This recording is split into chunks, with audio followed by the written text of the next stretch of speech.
On Christmas Eve in Bristol, England, Santa Claus sits alone in a bar.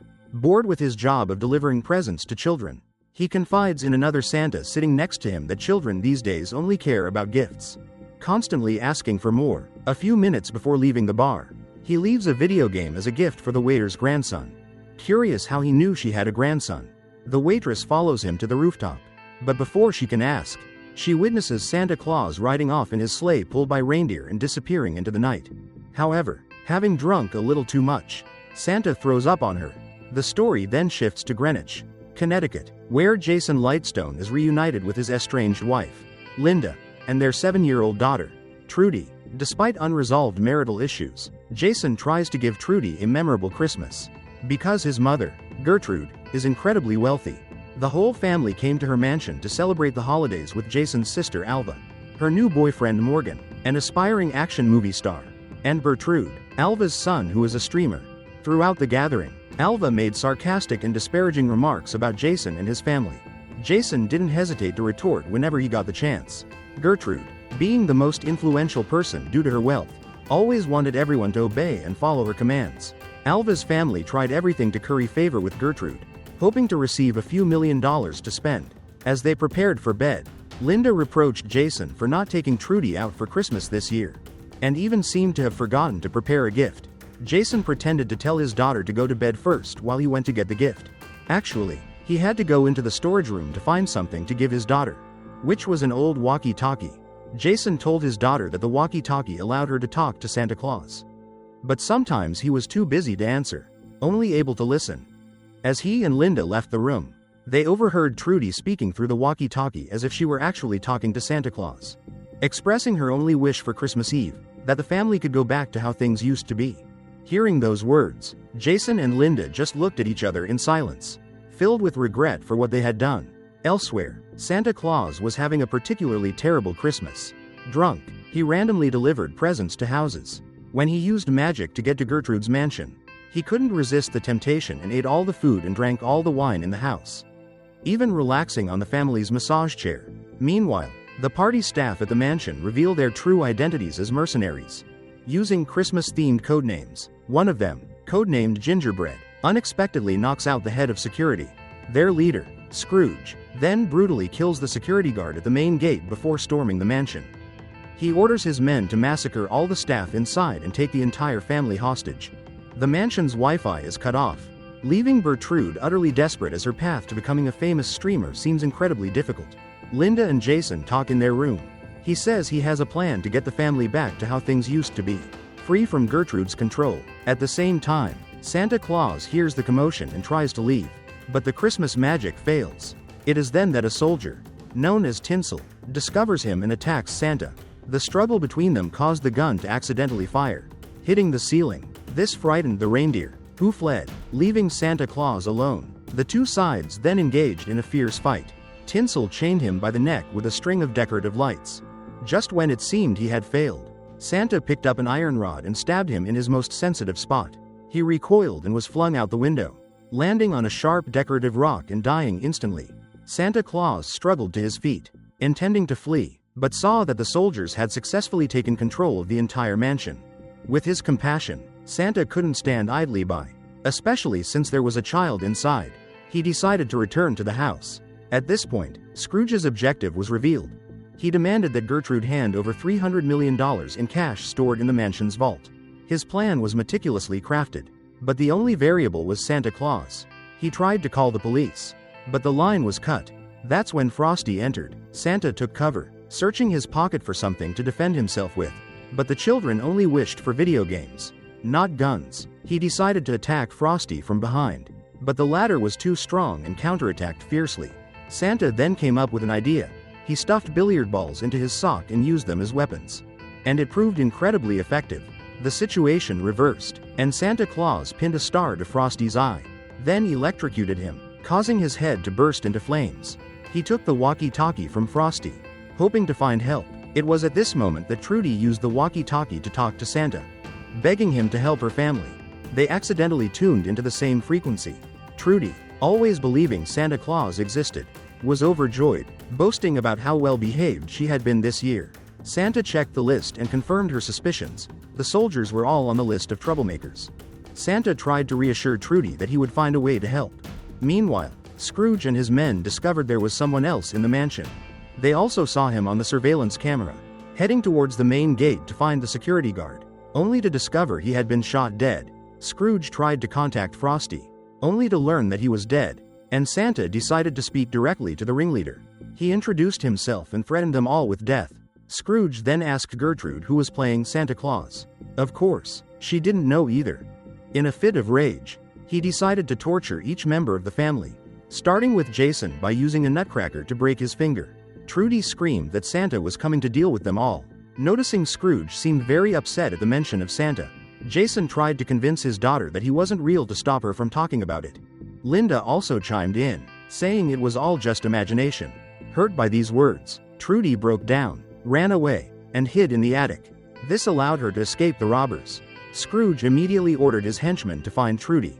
Trudy once again spoke to Santa Claus over the intercom, cautiously asking if he was really Santa. Hearing her skepticism, he patiently reassured her by recounting exactly each gift she had wished for over the years, gradually restoring Trudy's damaged faith. Meanwhile, Krampus, curious about what the wealthy family did on Christmas Eve, forced them to present their gifts to Gertrude. Morgan offered a business proposal hoping to advance his career, but she flatly refused. Alva gave her mother a framed photograph of her birth, but Gertrude remained indifferent. Jason, in turn, was forced to lie, saying he'd left his gift in the car, not wanting his mother to know its contents. However, Gertrude betrayed Jason's true gift, a bottle of whiskey accompanied by a card.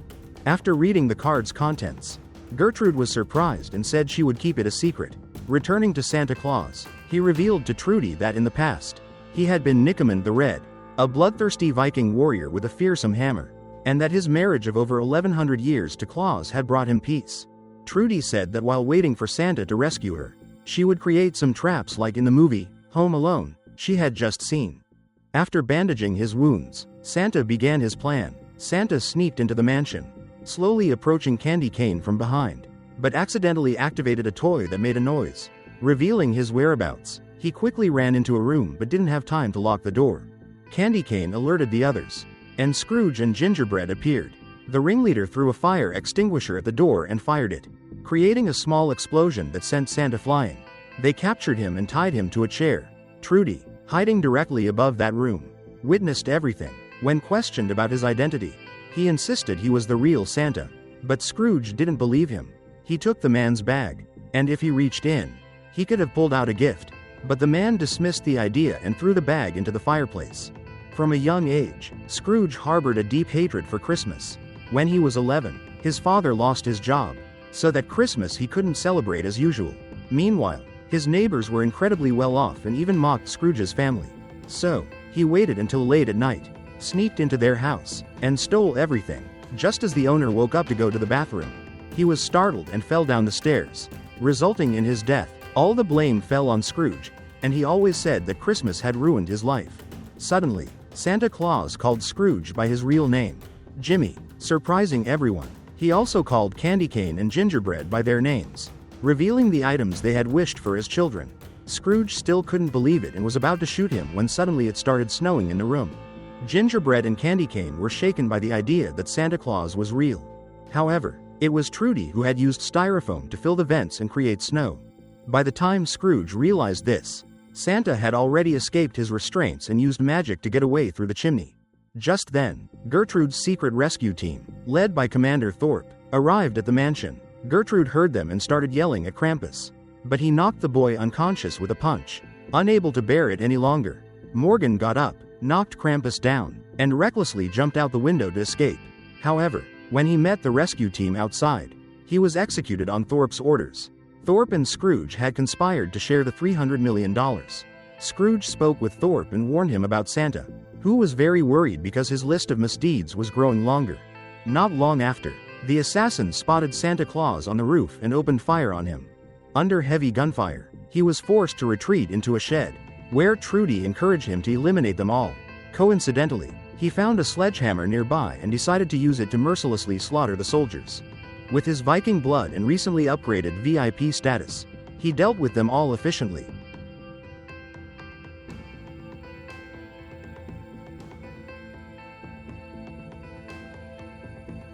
One soldier outside even had a bomb shoved into his butt, detonating it at Trudy's behest. At the same time, Gingerbread and Candy Cane advanced toward the attic, saw the crude traps, laughed, and guessed Trudy's location. Gingerbread dodged a spiked board on the floor but stepped on a broken step, his chin hitting another pole. Candy Cane surged ahead to pursue Trudy. Upon confronting her, she unleashed a barrage of bowling balls. Candy Cane dodged them, but Gingerbread couldn't. So, the trap he had dismissed as stupid was stuck right in his backside. Gingerbread tried to escape, pulled out a nail, and was aiming it when Candy Cane tripped over bowling pins, angrily pushed one down, indirectly causing her friend's death. Unaware of what had happened, she continued chasing Trudy, only to get caught in another trap stuck to the floor. The traps kept piling up. Enraging Candy Cane, she was about to pull out her gun and shoot Trudy when Santa Claus appeared just in time. After calming her down, he instructed the little girl to turn away, cover her ears, and sing Jingle Bells loudly, while he turned to smash Candy Cane's head. Meanwhile, Scrooge and Thorpe had managed to open the vault, but it was completely empty. Believing the money had been stolen, Scrooge immediately confronted Gertrude and threatened to kill Linda. Faced with this, Jason was forced to confess that he was the one who had taken the money, intending to help his wife and daughter escape, a plan he had clearly written in a card to his mother, which was supposed to be given the following morning. After his family had disappeared, Jason also revealed that the entire sum was hidden inside a model of the nativity scene outside the mansion. After Scrooge and his accomplices recovered the money, he ordered Krampus to execute the hostages. Starting with Alva, Linda, or Gertrude, the three argued fiercely about who would be shot first, giving Alva the opportunity to throw wine into the fireplace behind Krampus. Dazed by the flames and heat, Krampus was quickly beaten to death with iron bars by the three women. Soon after, Santa Claus and Trudy reunited with everyone, and they all counterattacked the remaining mercenaries. Amidst the melee, Scrooge and Thorpe, carrying the money and taking Gertrude hostage, fled into the forest, pursued relentlessly by Santa Claus. On another front, Linda and Jason teamed up to confront the last mercenary, and after defeating him, Trudy witnessed her parents kissing. Reuniting. Meanwhile, Santa Claus used a sled to continue the pursuit. Santa threw Thorpe off his sled before chasing Scrooge. However, while speeding, he lost control and crashed into a cabin in the forest. Here, Scrooge realizes his name has appeared on the list of corrupted individuals. He is forced to admit that Santa Claus is real. Because of this, he decides to kill him, blaming Christmas for ruining his childhood. The two engage in a battle, with Scrooge initially gaining the upper hand. But once he truly believes in Santa Claus's existence, the magic returns, allowing Santa to use his strength to pull Scrooge up the chimney of the cabin. In that cramped space, his head and legs are crushed. Before he can rejoice, Thorpe suddenly appears, shooting Santa from behind and preparing to finish him off.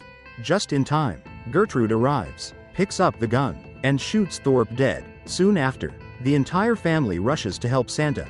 Although Jason has burned some of the money to warm him, his wounds are too severe, and he breathes his last. Through tears, Trudy affirms that she will always believe in Santa Claus, and that belief spreads, inspiring all members of her family to unanimously declare their faith. This immediately creates a miracle, bringing Santa back to life, and he acknowledges that it was all thanks to the magic of Christmas. Soon after, the reindeer return with a spare bag of presents and a letter from Mrs. Claus. Santa says goodbye to Trudy and her family, then continues his journey to complete his unfinished delivery of presents, while his belief in Christmas is rekindled once again. The movie ends here. Thanks for watching and see you in the next video.